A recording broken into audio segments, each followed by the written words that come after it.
സഹനത്തിന്റെ സന്ദേശം ലോകത്തിനു പകർന്നു നൽകിയ യേശുദേവന്റെ തിരുപ്പിറവിയുടെ ഓർമ്മപ്പെടുത്തലാണ് ക്രിസ്മസ്. സ്നേഹത്തിന്റെയും സമാധാനത്തിന്റെയും സന്ദേശവുമായി ലോകമെങ്ങും നാളെ ക്രിസ്മസ് ആഘോഷിക്കും. വിശ്വാസദീപ്തിയിൽ വിണ്ണിലും മണ്ണിലും നക്ഷത്ര വെളിച്ചം നിറച്ച് വിശ്വാസികൾ പുണ്യരാവിനെ എതിരേൽക്കും.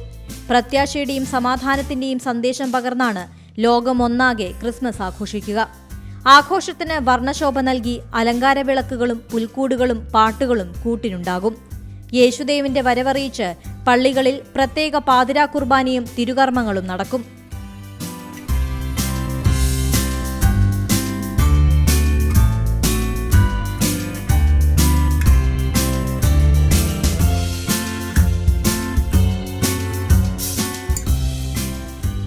മിക്ക സ്ഥലങ്ങളിലും പരസ്പരം സമ്മാനങ്ങൾ കൈമാറാനും ബന്ധങ്ങൾ പുതുക്കാനുമുള്ള അവസരമായാണ് ഈ ദിവസം കണക്കാക്കപ്പെടുന്നത്. സ്നേഹത്തിന്റെയും സന്തോഷത്തിന്റെയും സന്ദേശം ലോകം മുഴുവൻ പകർന്നു നൽകിയ ഉണ്ണിയേശുവിന്റെ തിരുപ്പിറവി ദിനം ആഘോഷമാക്കുകയാണ് വിശ്വാസികൾ. ഭൂമിയിൽ സന്മനസ്സുള്ളവർക്ക് സമാധാനം പ്രഖ്യാപിച്ച വലിയ ഇടയന്റെ ജനനം വാഴ്ത്തുകയാണ് ലോകം.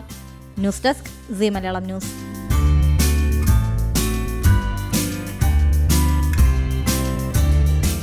ഏറ്റവും പുതിയ വാർത്തകളും വിശേഷങ്ങളും വിരൽത്തുമ്പിലറിയാൻ സീ മലയാളം ന്യൂസ് എല്ലാ ഡിജിറ്റൽ പ്ലാറ്റ്ഫോമുകളിലും ലഭ്യം.